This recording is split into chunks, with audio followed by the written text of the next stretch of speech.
Yarın 8 Mart Dünya Kadınlar Günü. Yılın 363 gününde unutulan, sadece şehvi arzularını tatmin etmek için bir sevgililer gününde ve bir de anneler gününde hatırlanılan ve hemen ertesi gün daha çok çalıştırılmak için daha çok gücünden, bedeninden, güzelliğinden, zeka ve kabiliyetinden istifade etmek için gözlerini boyamak amacıyla kutladıkları 8 Mart Dünya Kadınlar Günü'nün dışında hatırlanmayan kadınların gününü kutlayalım mı? Peki ya diğer 363 günde kadınlar nerede? Toplum içinde yerlerini nerede alıyorlar? Şehvi sistemlerin zevk ve ticari meta haline getirdikleri kadınları neden sadece 2 gün hatırlıyoruz? Onları daha çok sömürmek için yapılan bir oyundan başka bir şey ifade etmeyen bu sembolik kutlama günlerinin dışında onlara ne gibi bir kıymet veriliyor? Küfrün ve zulmün boynumuzdaki gaddalar halkaları altında kanun, nizam diye hiçbir şeyin bilinmediği, insanların vahşi hayvanlardan daha çok canavarlaşıp hem cinslerini parçaladığı, şirkin ve cehaletin batıl ile kükrediği bu dünyada çöl kanunlarının hüküm sürdüğü, güçlünün güçsüzü ezdiği bu cahili sistemlerde yılda 2 gün kadınların eline bir gül vererek kadına kurtuluş reçetesini vermiş olamazsınız. İslam'da kadın ya ayaklarının altına cennet serilmiş yüce bir anne, ya o yüce varlıktan yaratılan bir kardeş parça ya da dünyanın en tatlı nimetlerinden bir kız evladıdır. O ailenin, toplumun, alemin yüce namusudur. Siz o büyük namusu kadın erkek eşitliği adı altında koluna çantasını takıp geçimini temin etmek için bedenini satmak zorunda kalan bir şahsiyetsiz insan ya da apartman merdivenlerini, tuvaletlerini temizleyen bir temizlikçi veya sokakta ayakların kirlettiği yerleri temizleterek 2. sınıf işçi olarak yaşamak zorunda bırakıyorsunuz.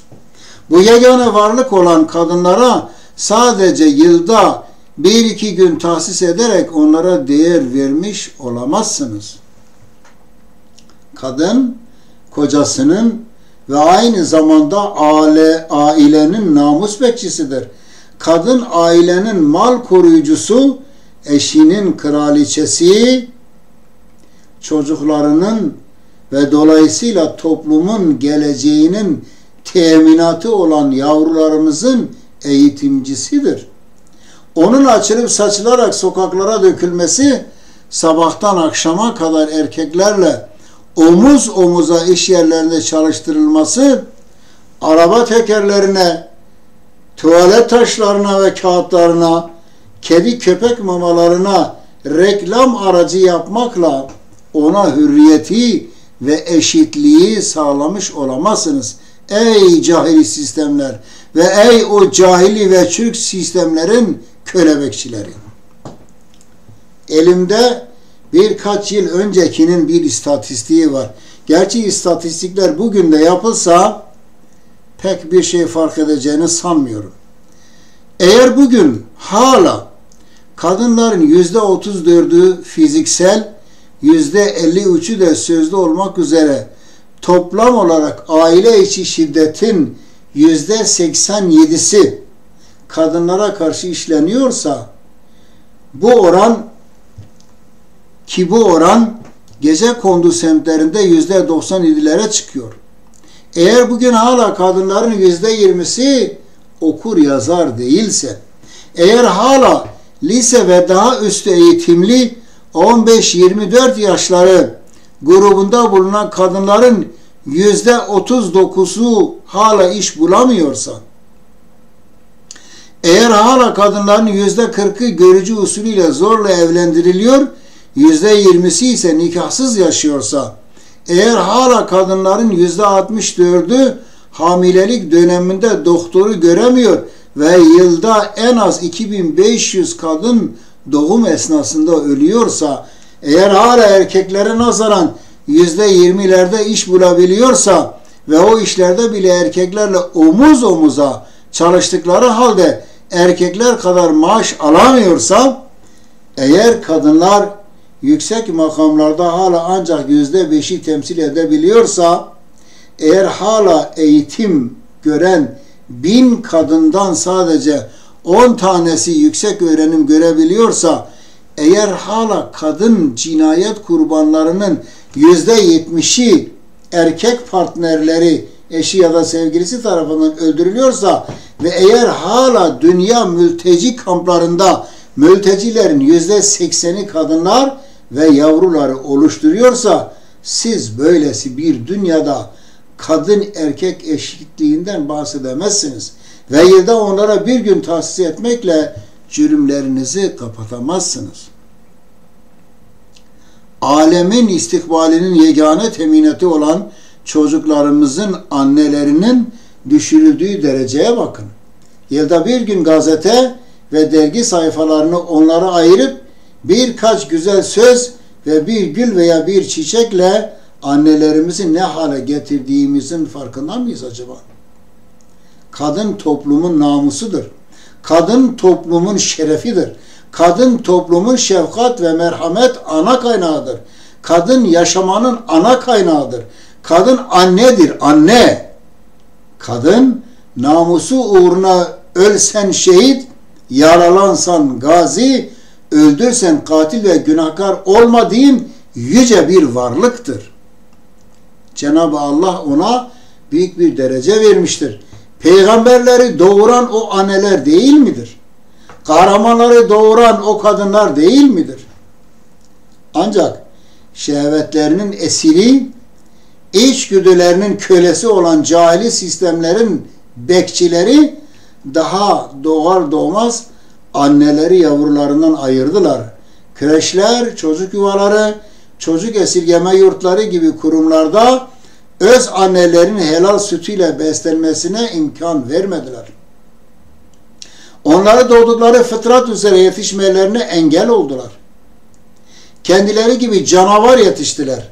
Bugün toplum esas fıtratından uzaklaşmış caniler tarafından idare ediliyor. Onun içindir ki bugün dünyanın her yerinde kan, acı ve gözyaşı vardır. Bununla da yetinmediler. Kimisi nefsi arzularını tatmin etmek için, kimisi cüzdanını kabartmak için, kimisi kirli siyasetini güçlendirmek için kadınları sokağa döktüler. Yılda bir defa bir kadın heykelin başına geçirdikleri kara çarşafı çıkararak onu özgürlüğüne kavuşturduklarını sanan beyinsizler bilsinler ki örtüsüyle, tavizsiz vakur karakteriyle, irfanla çalışan aklıyla, imanla atan kalbiyle eşsiz bir abidedir kadın. Onu yüceltmek, kem gözlerin iğrenç bakışlarından korumak için giyindiği örtüsünü çıkarıp sokağa salmak değil, ona layık olduğu değer ve sevgiyi, saygıyı vermektir. Beyler, bayanlar, İslam kadar hiçbir sistem ve ideoloji kadına gereği kadar değer vermemiştir. İslam bütün konularda erkek kadın arasında fark gözetmez. Hatta kadına imtiyaz tanır. Efendim neymiş? İslam'da 4'e kadar evlenmek caizmiş. Bu da kadını köleleştirmekmiş. Ve kimileri çıktı dedi ki bir kadın kendisini bir erkeğe tahsis ederse köleleşir. Ve bunu da kadın için bir hürriyet sanıyorlar.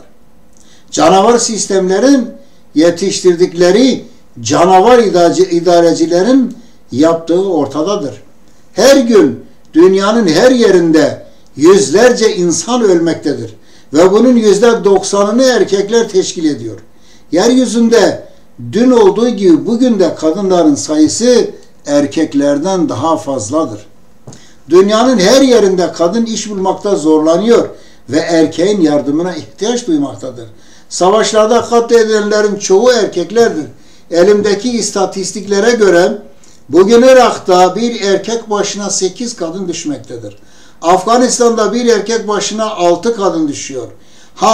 Bir erkek o kadar kadınla evlensin demiyorum. Sadece bilgi olsun diye zikrediyorum.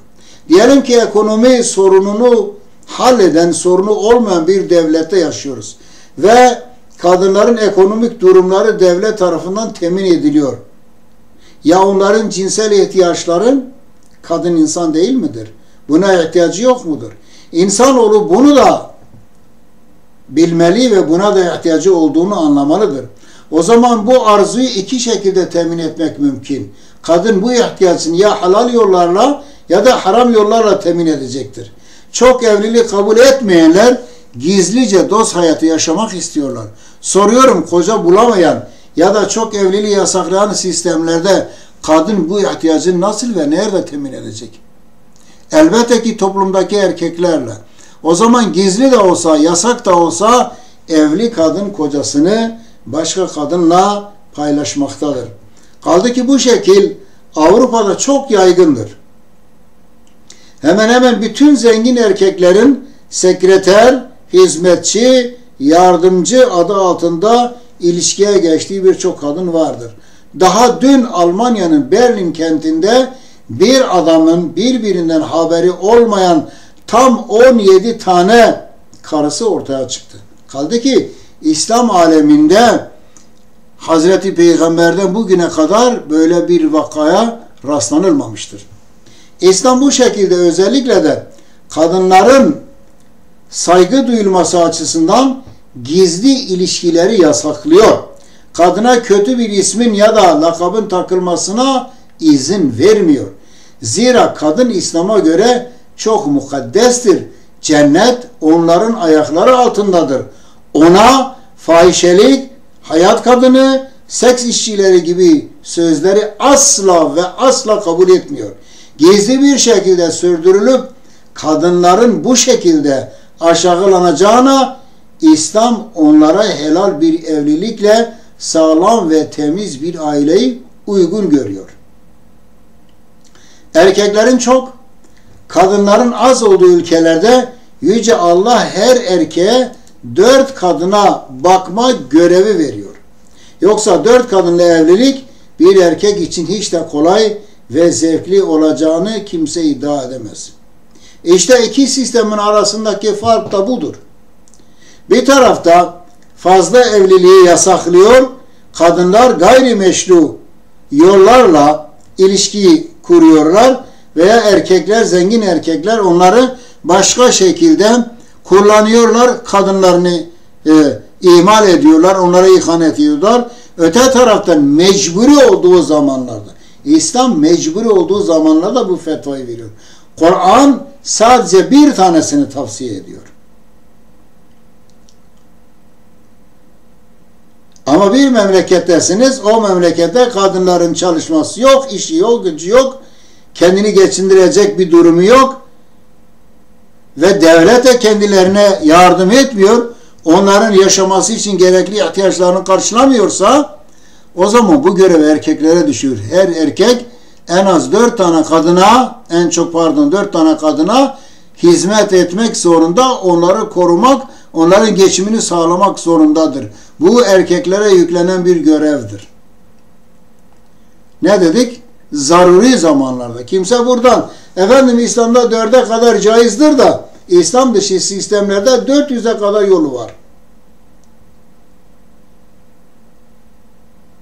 Eğer İslam bu şekilde kadına zulmediyorsa, o zaman bir tek kadına bağlılığa, bir tek kadına bakmayı diyelim, bir tek kadına bakmayı zorunlu kıldığı zaman ve diğer kadınlar da idarelerini yapamıyorsa o zaman diğer kadınlara zulüm olmuyor mu?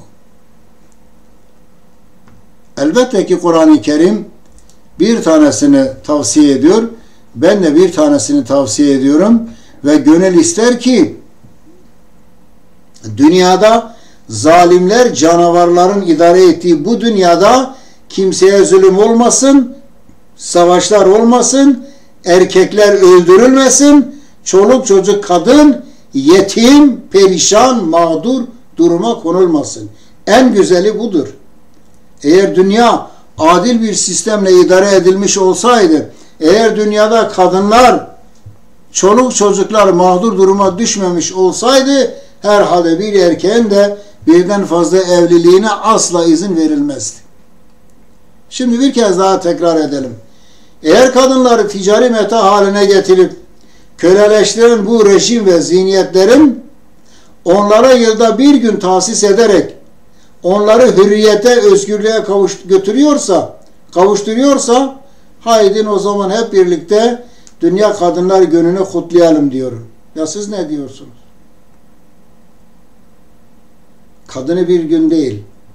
Eğer kadın erkek eşitliğini söylüyorsak, iddia ediyorsak o zaman yılın 365 gününün yarısını kadınlara vermeniz gerekiyor.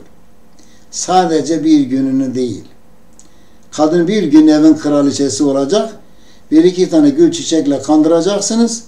Yılın 364 günü ya da bir de anneler gününü çıkarırsanız yılın diğer 363 gününü kadını işçi olarak, köle olarak çalıştıracaksınız ve onun açılıp saçılmasını sağlayacaksınız ve bu açılıp saçılmayı da kadın için bir özgürlük ilan edeceksiniz. Siz burada sadece kendinizi kandırırsınız ve de size uyanları kandırabilirsiniz. Evet, yılda bir gün değil, 365 günde kadının bir anne olduğunu ve yaşam kaynağı olduğunu farkında olarak onlara şefkat elimizi her zaman uzatalım. Sevgide, saygıda kusur etmeyelim. Allah'a emanet olun değerli kardeşlerim.